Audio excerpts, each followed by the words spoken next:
Welcome to this weekly installment of the Whitaker-Myers Wealth Managers, What We Learned in the Markets This Week.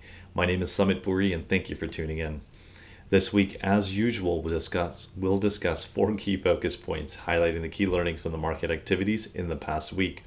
In point number 1, we'll do a market recap with our key market indicators. In point number 2, we'll start talking about inflation, and so we'll talk about the producer price index data. In point number 3, we'll continue the conversation around inflation, looking at the consumer price index data.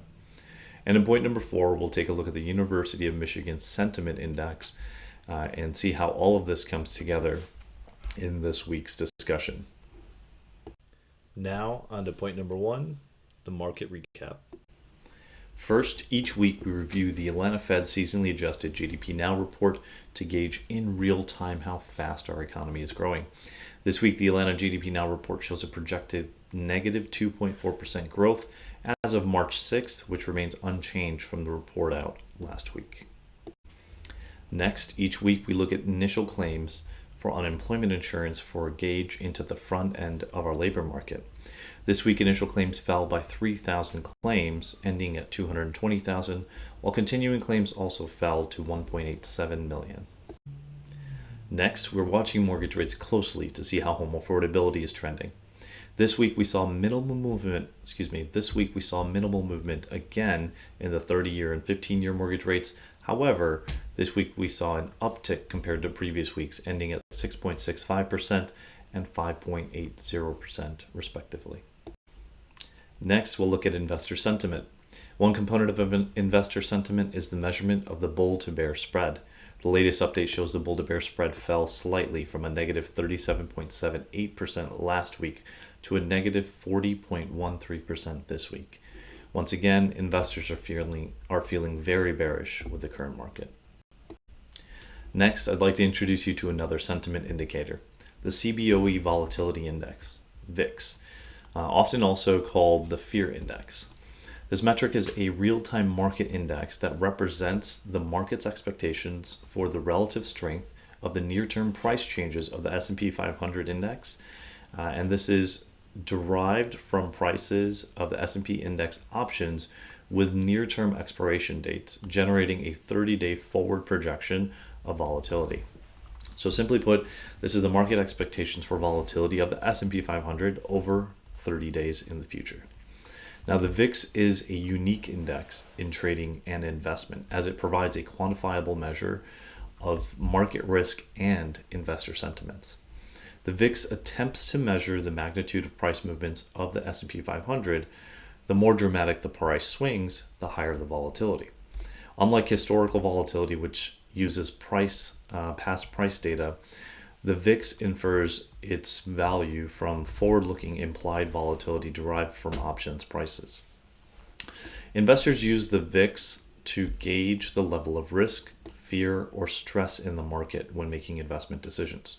Generally, the VIX rises when stocks fall and declines when stocks rises, often showing an inverse price-to-action relationship of the S&P 500. VIX values above 30 are typically linked to large volatility resulting from increased uncertainty and fear, while values below 20 generally correspond to stable market periods. We'll continue to watch this metric in our weekly discussion.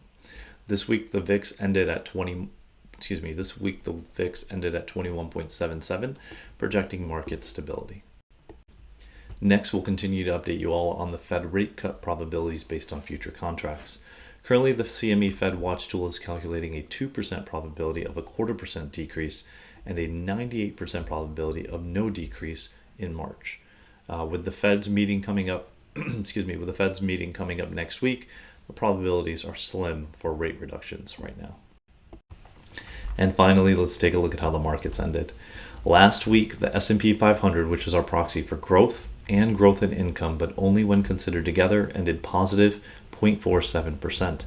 The Russell 2000, which tracks small and mid-sized companies or aggressive growth in our Dave Ramsey vernacular, was positive 1.3%. And the MSCI EAFE, which tracks international stocks of developed countries across the globe, excluding the US, was positive 0.05%. A much needed win for all three, with aggressive growth taking the gold this week. Remember, we watch these market and sector fluctuations weekly to show you in near real time not only how the markets are performing, but the importance of diversification. Nearly every week we have a new leader. Appropriate diversification decreases your risk while exposing you to the upside. If you'd like an unbiased review of your portfolio, don't hesitate to connect with one of our advisors today.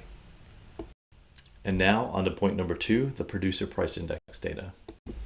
The Producer Price Index, which measures the average change over time in selling prices received by domestic producers for their output, indicated a substantial slowing of price hikes in February. The PPI was unchanged from February and showed a 3.2% increase for the 12 months ending in February, marking a sharp deceleration from January's 0.6% monthly increase and 3.7% annual rise. Economists had anticipated of cooling of the wholesale level and inflation, particularly due to falling energy prices, and this expectation was met. Excluding volatile food and energy categories, core PPI fell by 0.1% from January, bringing the annual increase to 3.4%, down from 3.8% in the previous month. Wholesale goods prices saw a modest increase of 0.3% for the month. Now, this data offered cautious optimism. The flat producer prices in February provided some reassurance that inflation was not reaccelerating after hotter readings in preceding months. However, I must reemphasize that 1 month does not establish a trend, and concerns still remain about the upward pressures on good costs. These concerns were linked to the potential impact of imposed tariffs, which could drive prices higher in the upcoming months.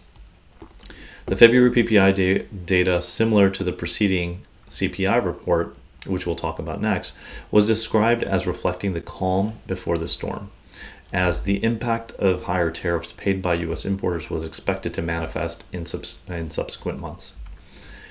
The effect of tariffs on steel, aluminum, and some products from Mexico and Canada, enacted in March, were anticipated to potentially cause a jump in the goods category.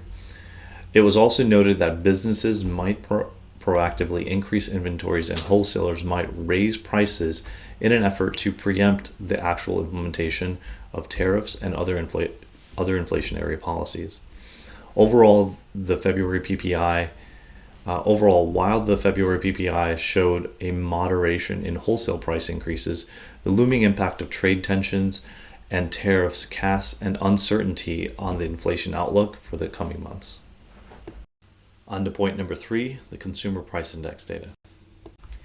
The Consumer Price Index increased by 0.2% in February, a deceleration from the 0.5% increase in January.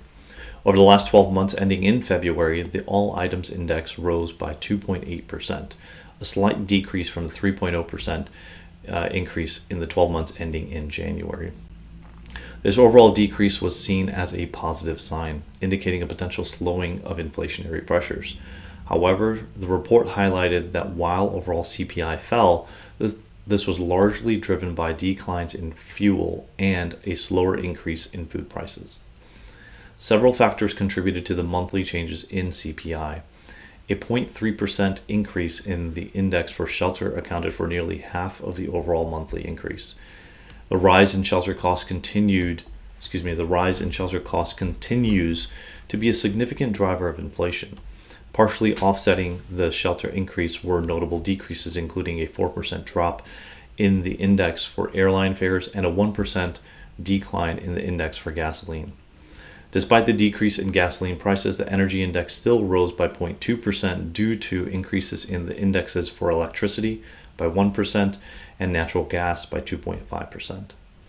The food index also saw an increase of 0.2% in February, with the index for food away from home rising by 0.4%, while the food at home index remained unchanged.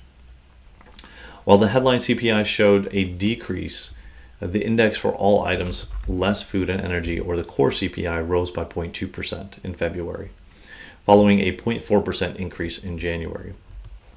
Over the last 12 months, the core CPI increased by 3.1%, indicating that underlying inflationary pressures still remain elevated.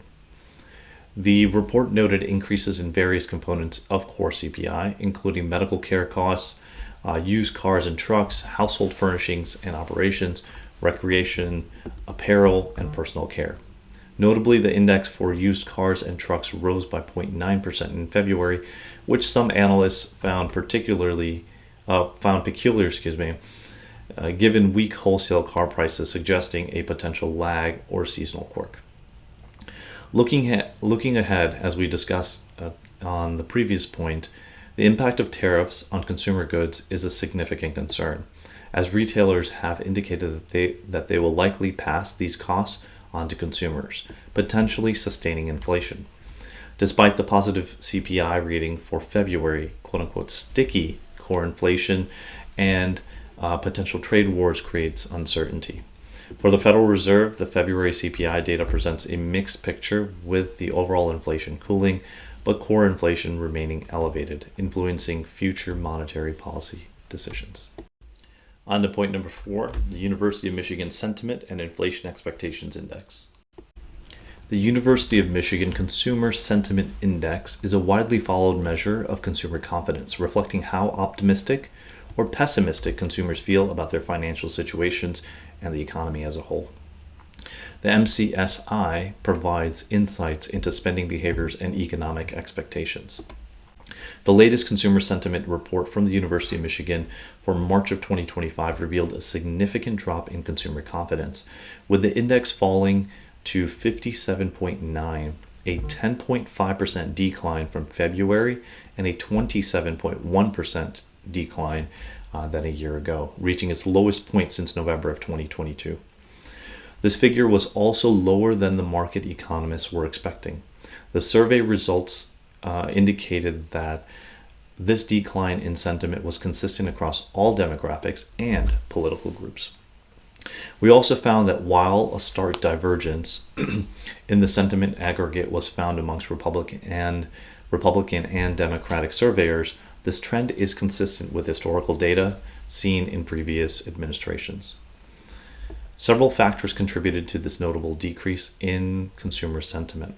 Concerns over inflation are a major driver, with the one-year inflation outlook spiking to 4.9%, its highest reading since November of 2022, and the five-year inflation expectation climbing to 3.9%, the highest since February of 1993. The stock market volatility has also added to economic anxiety, dampening confidence levels. Furthermore, uncertainties related to global trade policies and the imposition of new tariffs were identified as contributing factors, fueling inflation concerns. The survey also highlighted that frequent changes in economic policies make it difficult for consumers to plan. A sharp decline in consumer sentiment can have significant economic consequences. Lower confidence levels may lead to reduced consumer spending, particularly on non-essential goods and services. Given that consumer spending accounts for nearly 70% of US GDP, a prolonged dip in confidence could result in slower overall economic growth. Negative sentiment can also contribute to increased market volatility as investors react to uncertain economic conditions. Businesses may also become cautious, potentially reconsidering hiring or investment plans, which could lead to a slowdown in job creation and wage growth. The Federal Reserve closely monitors inflation and consumer sentiment while making interest rate decisions. Despite rising inflation expectations, markets largely anticipate that the Fed will keep interest rates steady in the near term, but traders are pricing for potential rate cuts later in the year. While consumer sentiment has weakened, other economic indicators such as a resilient job market present a mixed picture. However, persistent uncertainty regarding trade policies, inflation, and geopolitical risks raises concerns about a potential recession. Declining expectations, a key component of the sentiment index, are particularly worrisome as they can be a potent warning for a sign of future spending. And that, friends, concludes our discussion for this week. Thank you once again for tuning in. If you find this information helpful and informative, please take a moment to hit that like button below.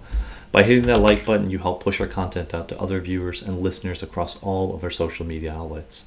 If you'd like to see our latest videos on your feed, including new content released by our team, please make sure to subscribe. Also, if you'd like to meet with any of our financial coaches or advisors, please click on the link in the description below to schedule a meeting. Thank you once again for watching. We look forward to seeing you next week.